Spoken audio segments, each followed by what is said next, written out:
Նախորդ 6 տարվա ընթացքում մոլորակի տարբեր անկյուններում պատերազմներ են, որոնք խլել են հազարավոր մարդկանց կյանքեր։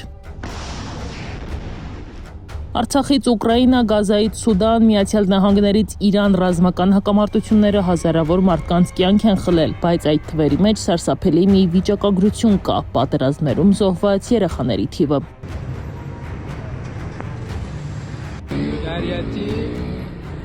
ՄԱԿ-ի տվյալներով աշխարհում մոտ 473 միլիոն երեխա ապրում է հակամարտող կամ հակամարտության անմիջական սպառնալիքի տակ գտնվող տարածքներում։ Մեծահասակների որոշումները, զենքի գործածումը եւ ռազմական գործողությունները ոչ միայն խլում են երեխաների կյանքեր, այլև թողնում են խոր հոգեբանական վերքեր։ Ինչպես տեսնում ենք բոլոր պատերազմներում, մեծահասակների անպատասխանատու որոշումներն ու գործողությունները խլում են բազմաթիվ երեխաների կյանքեր, նրանց անվտանգությունն ու ապագան։ Երեխաների սպանությունների եւ հարձակումների հետևանքով պատճառված ֆիզիկական վնասներից բացի, բազմաթիվ երեխաներ բախվել են կորստի ու բռնության այնպիսի մակարդակի, որը վնասակար է նրանց հոգեկան առողջության եւ բարեկեցության համար։ Պատանիների կեսը նշում է, որ դժվարանում է քնել, իսկ յուրաքանչյուր 5-րդը տառապում է վատ մտքերից եւ վերապրում է տեսածի հիշողությունները։ 2022 թվականին սկսված Ռուսաստան-Ուկրաինա լայնածավալ պատերազմը դարձավ Եվրոպայի ամենամեծ ռազմական հակամարտությունը երրորդ համաշխարհայինից հետո։ ՄԱԿ-ի մարդու իրավունքների գրասենյակի տվյալներով 2026 թվականի դրությամբ հաստատվել է առնվազն 775 երեխայի մահ, ավելի քան 2400 երեխա վիրավորվել է պատերազմի ընթացքում։ ՅՈՒՆԻՍԵՖ-ը նշում է, որ իրական թիվը կարող է ավելի բարձր լինել, քանի որ մարտական գործողությունների պայմաններում բոլոր դեպքերը հնարավոր չէ հաստատել։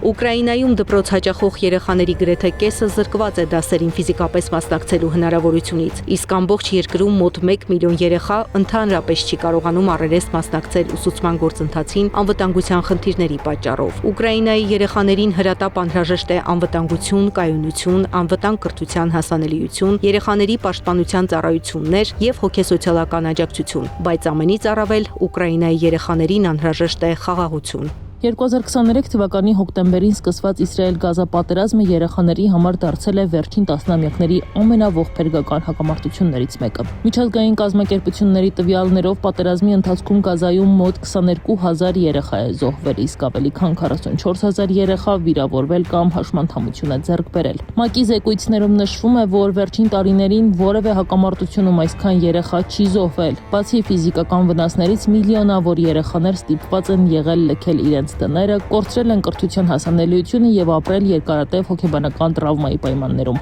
ՅՈՒՆԻՍԵՖ-ը կոչ է անում նաև այդ երկրներին, որոնք ազդեցություն ունեն հակամարտության կողմերի վրա, օգտագործել իրենց լծակները, կանգնեցնելու պատերազմը եւ ապահովելու միջազգային իրավունքի պահպանությունը, ներառյալ երեխաների պաշտպանությունը։ Աշխարհը չի կարող անտարբեր մնալ եւ թույլ տալ, որ երեխաների սպանությունն ու տառապանքը շարունակվեն։ Միացյալ Նահանգները Իրան պատերազմի հենց առաջին օրերից հարյուրավոր անմեղ երեխաներ դարձան առաջին զոհերը։ Իրանի իշխանության տվյալներով մոտ 200 երեխա արդեն զոհվել է։ Մինաբի աղջիկների դպրոցում օդային հարձակումների հետևանքով 1 ժամվա ընթացքում զոհվեց 168 երեխա։ Դպրոցների վրա հարձակումները, որոնց հետևանքով զոհվում են անմեղ երեխաներ, խախտում են միջազգային իրավունքը եւ պետք է դատապարտվեն։ Ամեն մի երեխա, որը սպանվում կամ վիրավորվում է հակամարտության ժամանակ, հարված է իր համայնքի ապագային։